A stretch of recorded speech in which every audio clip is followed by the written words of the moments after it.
ধূমপান স্বাস্থ্যের পক্ষে ক্ষতিকারক, এটা ক্যান্সার এবং মৃত্যুর কারণ। আপনারা শুনছেন গুরু কৃষ্ণাদীপ চ্যানেলের শ্রীকৃষ্ণর বাণী, মনোযোগ করে শুনবেন।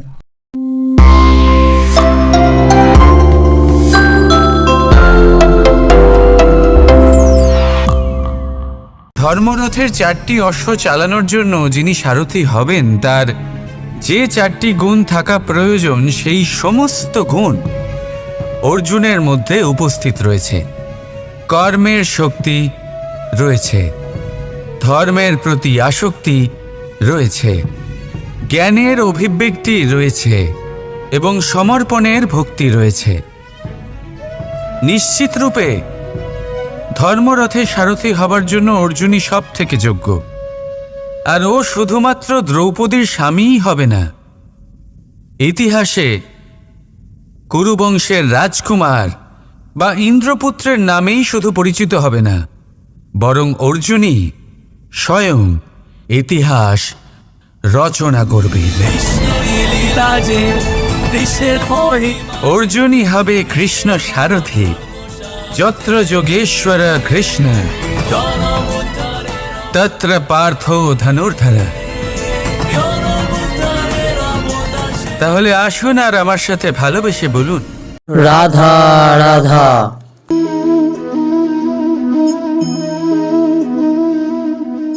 আপনার কি মনে হয় আমি কি করছি? আপনি বলবেন আমি প্রদীপ জ্বালাচ্ছি। সঠিক, কিন্তু প্রশ্ন হচ্ছে যে আমি কি আপনাকে বলেছি যে একে প্রদীপ বলা হয়? না। এই প্রদীপ কি নিজেই নিজের পরিচয় আপনাকে দিয়েছে? না।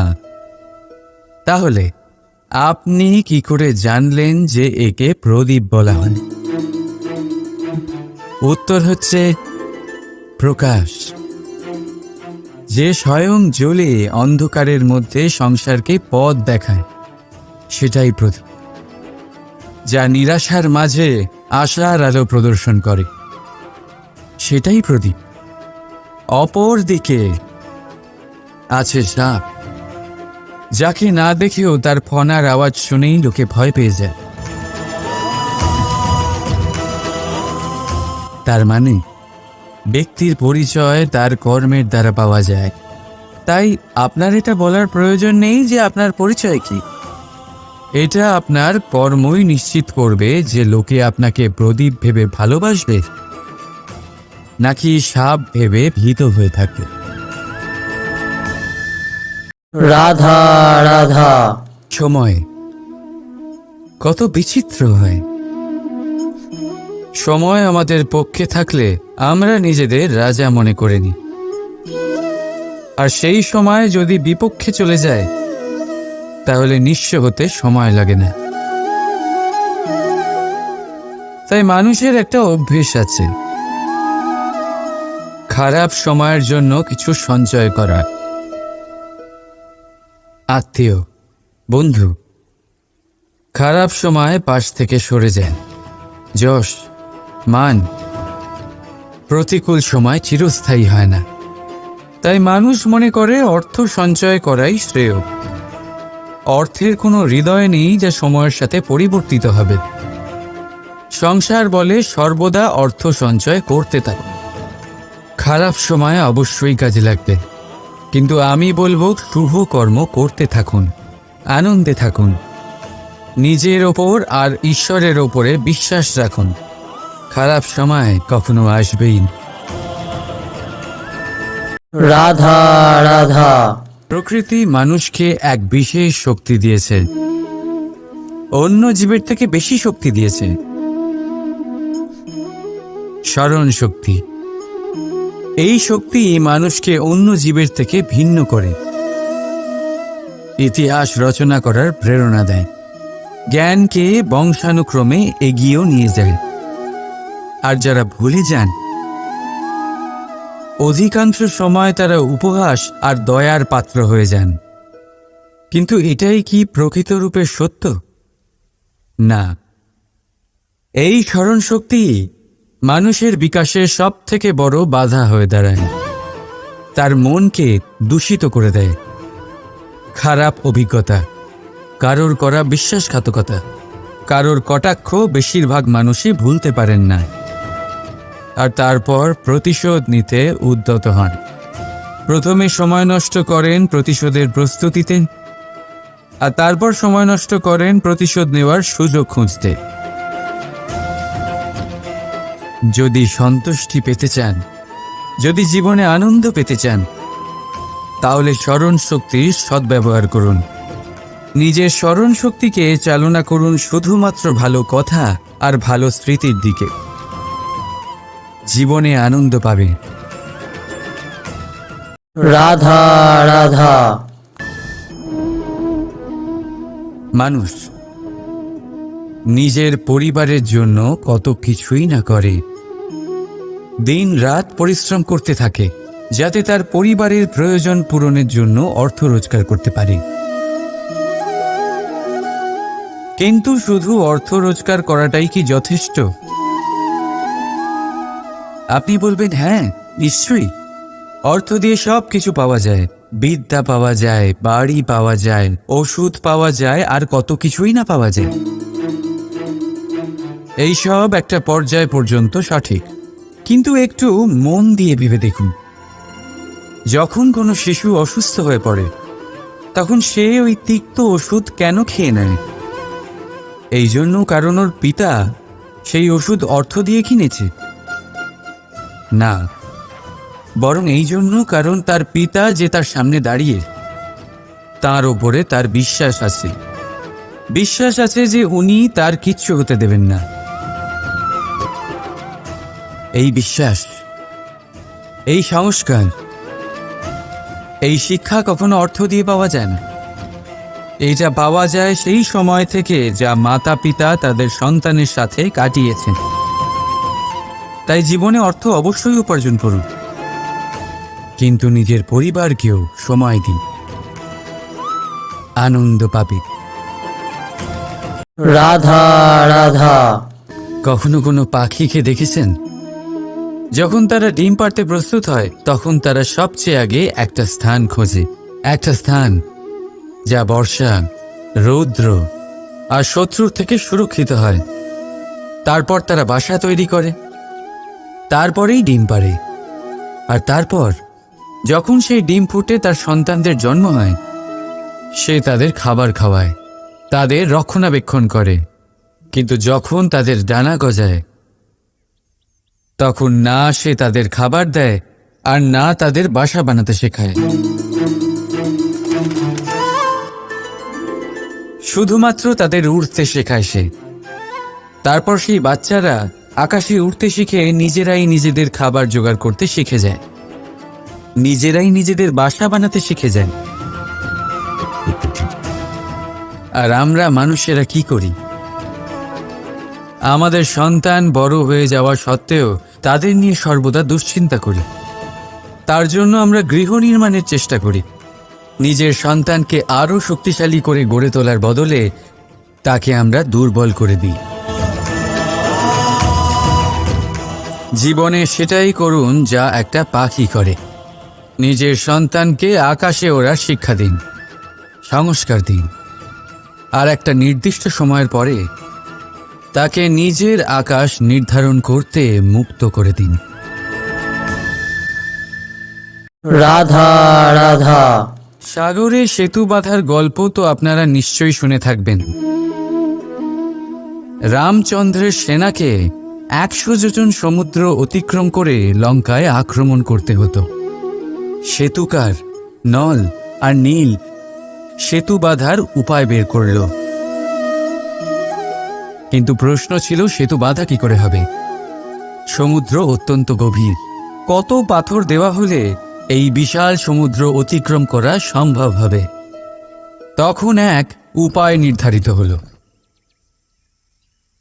পাথরের ওপর লেখা হলো রামের নাম, আর যখন সেই পাথরগুলোকে সাগরে ফেলা হলো সেগুলো ভাসতে লাগলো। এবারে কেউ বলবেন এটা রামচন্দ্রের নামের মহিমা, কেউ বলবেন এটা নারায়ণের কোনো জাদু, কিন্তু না, এটা রামচন্দ্রের সেই গুণ, ওনার ব্যক্তিত্বের সেই মহান দিক। যা ওনার প্রতিনিধিত্ব করেছে। তাই সেই পাথরও সাগরে ভেসে ওঠে।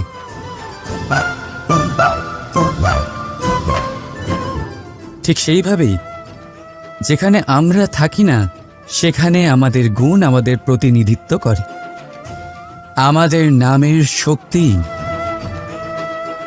আমরা নিজেরাই তৈরি করি, আমাদের কর্ম দিয়ে, আমাদের গুণ দিয়ে। এবার সিদ্ধান্ত আপনার, যে আপনার নামের সাহায্যে কেউ বিপদ থেকে উদ্ধার হবে, নাকি আপনার দুষ্কর্মের ফলে কেউ ডুবে যাবে। ভালো করে ভেবে দেখুন। রাধা রাধা।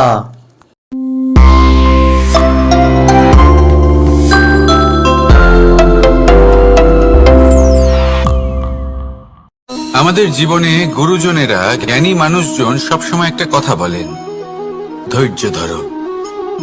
শুধুমাত্র দুটো শব্দ, কিন্তু কতটা বিশাল সেটা বোঝার চেষ্টা করুন। ছোট একটা অস্ত্র হাতে নিন এবং একটা বিশাল পর্বতে নিরন্তর প্রহার করতে থাকুন, ধৈর্য ধরে সেই কাজ করতে থাকুন। এমন একদিন আসবে, এই বিশাল পর্বতে আপনি একটা পথ তৈরি করবেন। কোনো ধনুর্ধর যখন নিজের বিদ্যা অর্জন করেন, তখন তাকেও ধৈর্য ধরতে হয়, তার নিজেকে সময় দিতে হয়, তবেই সে ধনুর্বিদ্যা শিখতে পারে। সেইভাবে আমাদের জীবনেও ধৈর্য ধরার খুব প্রয়োজন। পরিবারে ধৈর্য রাখতে পারলে তাহলে আস্তে আস্তে দেখবেন প্রেম বৃদ্ধি পাচ্ছে। সমাজে যদি ধৈর্য রাখতে পারেন, তাহলে আস্তে আস্তে এই সমাজ আপনাকে সম্মান করবে। যদি নিজের জীবনে ধৈর্য রাখতে পারেন, তাহলে নিজে থেকেই আত্মবিশ্বাস বাড়বে, নিজের বিকাশ হবে। জীবনে সবই সম্ভব যদি ধৈর্য রাখতে পারেন। হয়তো আস্তে আস্তে হবে, কিন্তু হবে অবশ্যই। শুধু ধৈর্য রাখুন, কারণ ধৈর্যই সবথেকে বড় পুঁজি। আসুন আর আমার সাথে ভালোবেসে বলুন, রাধা রাধা। আমাদের জীবনে যখনই আমরা কোনো বড় দায়িত্বের সম্মুখীন হই, তখন আমরা তার থেকে দূরে পালাই, আর এই অজুহাত দিই যে না না, এত বেশি ভার বহন করার যোগ্যতা আমার নেই, আমি করতেই পারবো না। দেখুন, এই সংসারে ভিন্ন ভিন্ন ধরনের গাছ আছে, ছোট গাছ, বড় গাছ, কিন্তু বটগাছের মতো বড় এবং নিবিড় গাছ আর একটাও নেই। সে নিঃস্বার্থভাবে এই সংসারকে সেবা করে যায়, ছায়া প্রদান করে, শীতলতা প্রদান করে। আর যখন এমন সময় আসে যখন তার ওপর বোঝা অত্যন্ত বেড়ে যায়, সে কিন্তু কোনোভাবেই ভেঙে পড়ে না। তখন সে নিজের নিঃস্বার্থ কর্মের ফল লাভ করে, সেই নিঃস্বার্থ কর্ম যা সে করেছে। তার দেহ থেকে ছোট ছোট ঝুড়ি বার হয় এবং তা কাণ্ডের আকার ধারণ করে। সেই কাণ্ড মাটির কাছে পৌঁছয় এবং তারপর তা বটগাছের সহায়ক হয়ে ওঠে, সে ভেঙে পড়ে যায় না। এইভাবে আপনিও জীবনে নিঃস্বার্থভাবে সবার সেবা করুন, ভালোবাসুন, সবাইকে সাহায্য করুন। যেদিন আপনার ওপর বোঝা অত্যন্ত বেড়ে যাবে, সেদিন এই সব মানুষ আপনাকে সাহায্য করার জন্য আসবেন, আপনার শক্তি হয়ে উঠবেন, আর আপনি বটগাছের মতোই মহান এবং বিশাল হয়ে উঠবেন। আসুন আর আমার সাথে ভালোবেসে বলুন, রাধা রাধা।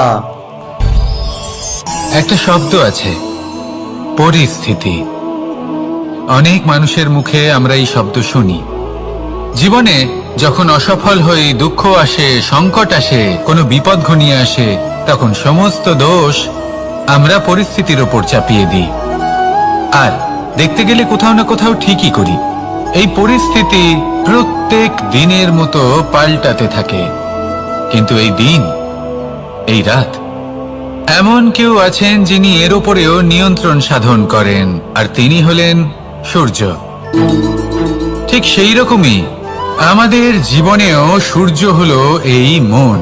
যদি এই মনের উপর আমরা নিয়ন্ত্রণ করতে পারি, তাহলে আমরা জীবনকেও নিয়ন্ত্রণ করতে পারবো।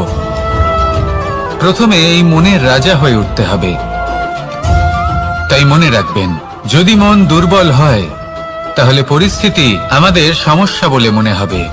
এই মন যদি স্থির হয়, পরিস্থিতি প্রতিস্পর্ধা বলে মনে হবে।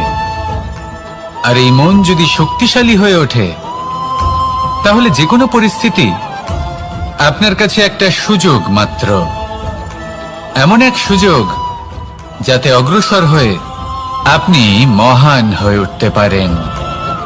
এই মনের শক্তির বৃদ্ধি ঘটান, মহান হয়ে উঠুন, আর আমার সাথে ভালোবেসে বলুন, রাধা রাধা।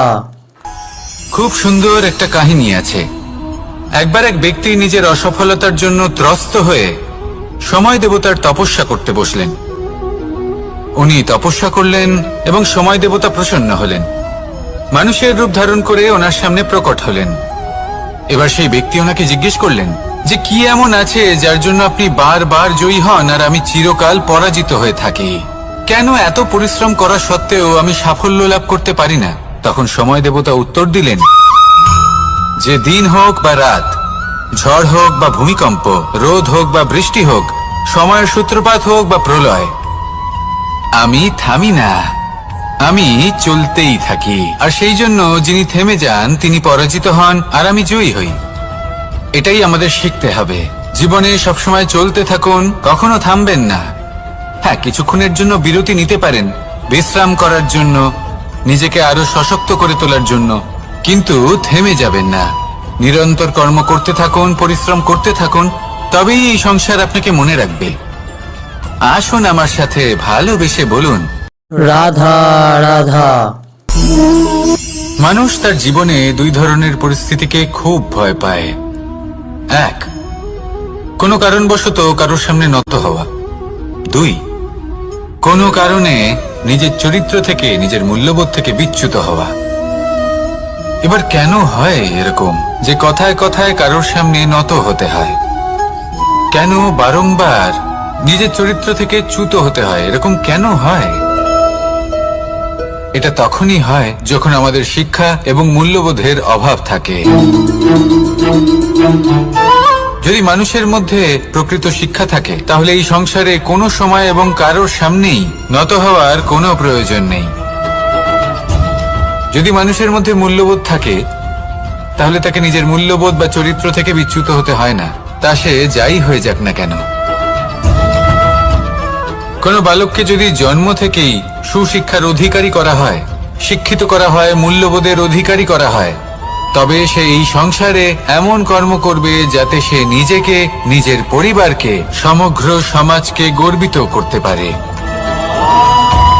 শিক্ষা লাভ করুন, মূল্যবোধ লাভ করুন এবং আমার সাথে ভালোবেসে বলুন, রাধা রাধা। আমাদের সকলের জীবনে একটা লক্ষ্য থাকে যেটা আমরা লাভ করতে চাই। ঠিক যেন একটা প্রতিস্পর্ধা বিদ্যমান যে কে সব থেকে আগে নিজের লক্ষ্যে পৌঁছতে পারবে। আর সেই জন্য আমরা সকলেই খুব তাড়াতাড়ি এগোতে চেষ্টা করি, বড় এবং দীর্ঘ পদক্ষেপ ফেলি যাতে তাড়াতাড়ি নিজের লক্ষ্যে পৌঁছতে পারি। কিন্তু এক অত্যন্ত গুরুত্বপূর্ণ বিষয় আছে, সবসময় লক্ষ্য সামনে থাকবে না, কখনো কখনো তা খুঁজতে হয়। এই যাত্রা খুব কঠিন হতে পারে। আর ঠিক এই কারণেই সবসময় দ্রুত গতিতে চলা বা তাড়াতাড়ি পথে চলা সেটা আবশ্যক নয়। তার থেকেও বেশি গুরুত্বপূর্ণ হলো ভেবেচিন্তে তারপর পথ চলা। যদি ভেবেচিন্তে পদক্ষেপ ফেলেন, চলতে পারেন, তাহলে সেটাই সর্বশ্রেষ্ঠ পদক্ষেপ। কখন কোন দিকে যেতে হবে, কখন কোথায় দিক পাল্টানো যাবে না, কখন গতি বেশি রাখতে হবে, কখন কম, কখন থামবো, কখন চলবো, এই সব কিছুর বিষয়ে জ্ঞান অত্যন্ত গুরুত্বপূর্ণ এবং ভেবে চিন্তে চলতেই হবে। সেই জন্য শুধু তীব্র গতিতে সামনে এগোলে চলবে না, ভাবনা চিন্তা করে এগোতে হবে। আসুন আমার সাথে ভালোবেসে বলুন, রাধা রাধা। পায়েস হলো আমার বিশেষ প্রিয়। এর মধুর স্বাদ মনকে প্রফুল্ল করে তোলে। ছোটবেলায় মা আমার জন্য পায়েস বানাতেন এবং আমাকে বলতেন যে গরম থাকতে থাকতে খেয়ে নে কানাই, ঠান্ডা হয়ে গেলে ভালো লাগবে না। কিন্তু আমিও দুষ্টু ছিলাম, ঠান্ডা হওয়া পর্যন্ত অপেক্ষা করতাম, আর ঠান্ডা হয়ে যাওয়ার পরে মার কাছে যেতাম আর ওনাকে বলতাম যে মা, পায়েস তো ঠান্ডা হয়ে গেছে, এটা গরম করে দিন। তখন মা হাসতেন আর বলতেন যে পায়েস না হয় আমি আবার গরম করে দেব কানাই, কিন্তু এর মধুর স্বাদ, সেই মিষ্টত্ব, সেই সুবাস সেটা আবার ফিরে আসবে না। কথাটা সত্যি। আর এই সত্যটাই আমাদেরও জীবনের সত্য। আমাদের জীবনের মধুর সম্পর্কগুলি, এতে যখন কটুভাব প্রবেশ করে তখন সেই মিষ্টত্ব ফিরিয়ে আনা প্রায় অসম্ভব ব্যাপার হয়ে যায়। আপনি চেষ্টা করে সেই সম্পর্ক ঠিক করতেই পারবেন, তার জন্য অগাধ পরিশ্রম করতে হবে, কিন্তু আবার সেই মিষ্টত্ব কখনো ফিরে আসবে না। সেই জন্য আপনার জীবনের যে মধুর সম্পর্ক আছে, যতটা সম্ভব চেষ্টা করুন তাতে মিষ্টত্ব বজায় রাখতে। কটুভাব আসতে দেবেন না। আসুন আর আমার সাথে মধুর স্বরে বলুন, রাধা রাধা।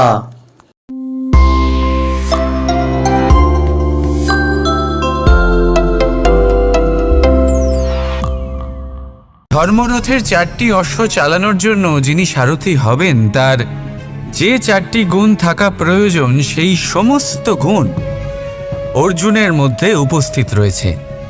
কর্মের শক্তি রয়েছে, ধর্মের প্রতি আসক্তি রয়েছে, জ্ঞানের অভিব্যক্তি রয়েছে এবং সমর্পণের ভক্তি রয়েছে। নিশ্চিত রূপে ধর্মরথে সারথি হবার জন্য অর্জুনই সব থেকে যোগ্য। আর ও শুধুমাত্র দ্রৌপদীর স্বামীই হবে না, ইতিহাসে কুরুবংশের রাজকুমার বা ইন্দ্রপুত্রের নামেই শুধু পরিচিত হবে না, বরং অর্জুনই স্বয়ং ইতিহাস রচনা করবে। অর্জুনই হবে কৃষ্ণ সারথি। যত্র যোগেশ্বর কৃষ্ণ তত্র পার্থ ধনুর্ধর। তাহলে আসুন আর আমার সাথে ভালোবেসে বলুন, রাধা রাধা।